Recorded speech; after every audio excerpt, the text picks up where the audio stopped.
Hello everyone and welcome to the largest inland city in New South Wales. That's right, we're in Wagga Wagga for Gammacon.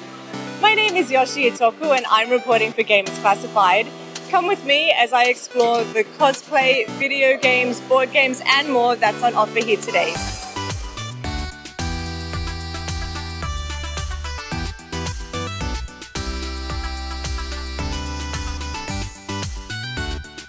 I'm here with Mal, the owner of Impact Comics. Hey Mal, how are you? Hi, I'm great. Alright, so tell me, what kind of items do you stock? We stock pretty much anything related to comic books. So comics, trade paperbacks, manga, European comics, and then we also stock things like the popular Funko Pops and t-shirts and bags and statues and action figures. Yeah. You name it, you've got it. Yeah. Alright, so if people wanted to visit your shop, is it just a physical shop or is there also an online presence? So we have a physical shop in Canberra, right in the middle of Canberra, but we're also online at impactcomics.com.au and all the social media and all of that sort of stuff. You can find us anywhere. Yeah. Got it. Well, thank you very much for your time. No worries, thank you so much.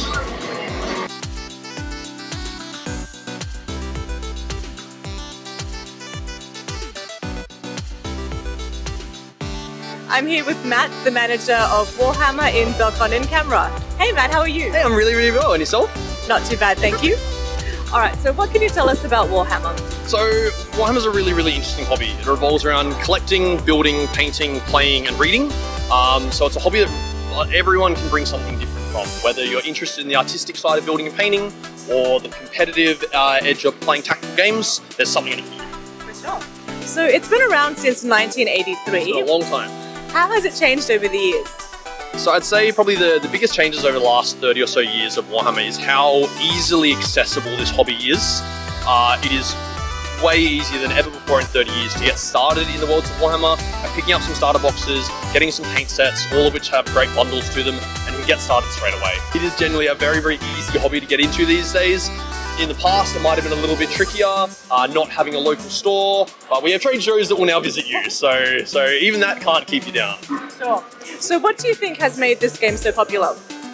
I think the biggest part about Warhammer that makes it a bit of an anomaly in the gaming world is the uniqueness behind the community, in that frequently I'll have people in my store that are 60-year-old hobbyists that come in with their grandkids and they all sit down and paint models. I have young Timmy who's 5 years old and has never touched the stuff before. I get a good series and bunch of various bodybuilders and traders and rocket scientists and every profession you could ever possibly imagine hanging out in my store in one place, rolling dice, having fun and interacting with each other.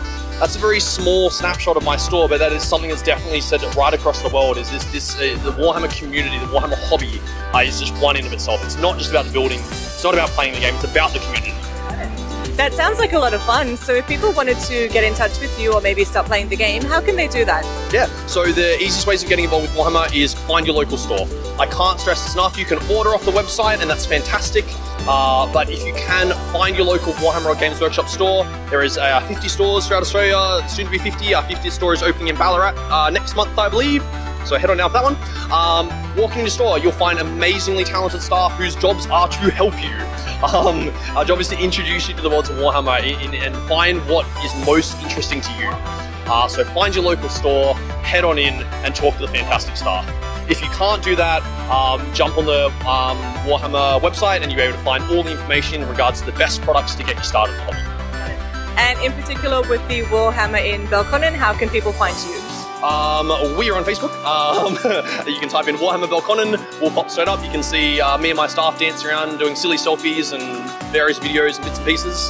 That'll be the best place to find us at Warhammer Belconnen on Facebook. Well, Matt, thank you very much for your time. No worries at all. Thank you so much for having me.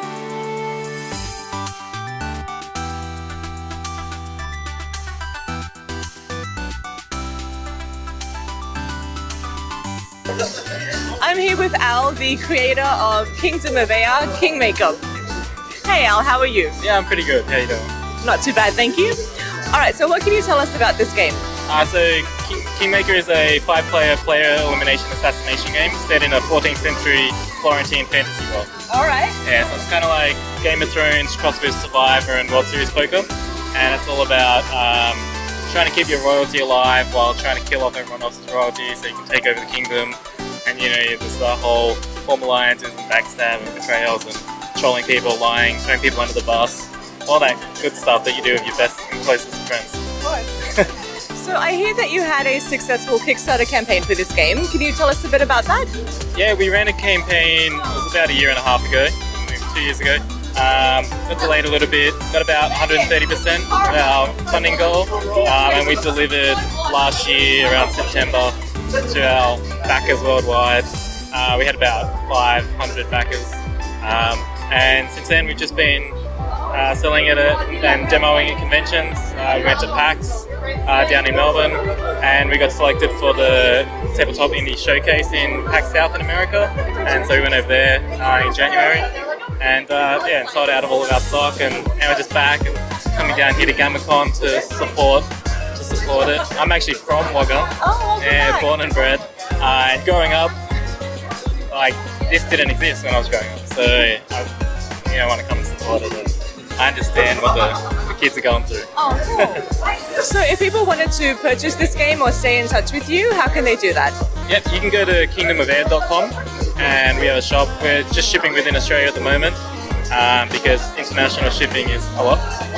I don't want my customers to pay that much for shipping. So so just within Australia at the moment, and you'll find Kingmaker for sale there and some merch and stuff, and some of our other games that are also in the same series. And it's kind of what I'm trying to do. I'm trying to do a series for each of the houses, 5 houses. So I set myself this impossible goal of trying to make 5 different games with different mechanics for 5 different houses and parts of the story. I'll get there eventually. Well, you've done it once, so who's to say that you couldn't do it again? It's rinse and repeat, right? Right. Well, we'll let you get back to it. Thank you very much for your time. Thank you very much.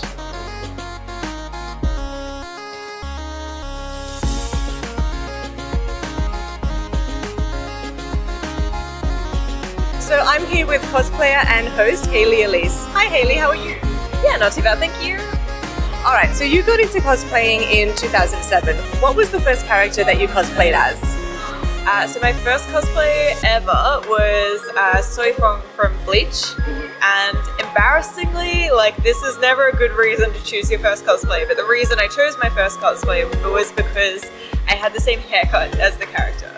And of course, since then I've grown up, I'm like, let's do wigs, because underneath here I have green hair. No one has that kind of hair, but yeah, so it was a long time ago. Wigs weren't as much a thing, but it was so good, and I made my first cosplay. It was a good character to do because there were tutorials online, and I could make it all from scratch just with other people's help. For sure. So you travel quite a lot internationally and nationally. Do you have any tips for packing your cosplay costume? I'm actually the worst with this. So I travel a lot. I do travel a lot with cosplay, and I am the worst at packing cosplay, I have to say. Some of the guys who travel with the big armor, they have very good ways of packing and stuff. Me, I'm more in the school of just chuck everything in, hope it fits, travel with a lot of cabin baggage. So I tend to, when I travel for cosplay, end up with one suitcase that's just full of cosplay. Yeah. I go, oh my god, I haven't got any room for real clothes. So my real clothes basically travel in my cabin baggage, and all of my checked baggage is cosplay. So you're hosting the Cospole Dance Showcase tonight. Are there any rules about what characters you can and can't cospole dance as? I mean, it's always just a matter of, common sense, that kind of thing. When we do a cospole, obviously, for the most part, it is very sexy. We do have girls who do the more kind of lyrical, beautiful pieces. But, the general rule is if it's someone sexy, try not to sexualize them too much. So there's stuff I really want to do a Sailor Moon pole dance. I think that would be beautiful. But when I do that, it's not going to be a sexy one. I'm not going to wear the heels. It's going to be more about the movement than about, the sexy side of things. So if people wanted to stay up to date with you, how can they do that? So you can grab me on pretty much any social media. I'm Hayley Elise on Twitter, Instagram, Facebook, and I will try to post on that occasionally. Yeah, we'll make sure to link to that. And finally, would you like to show off your costume for the camera? Okay.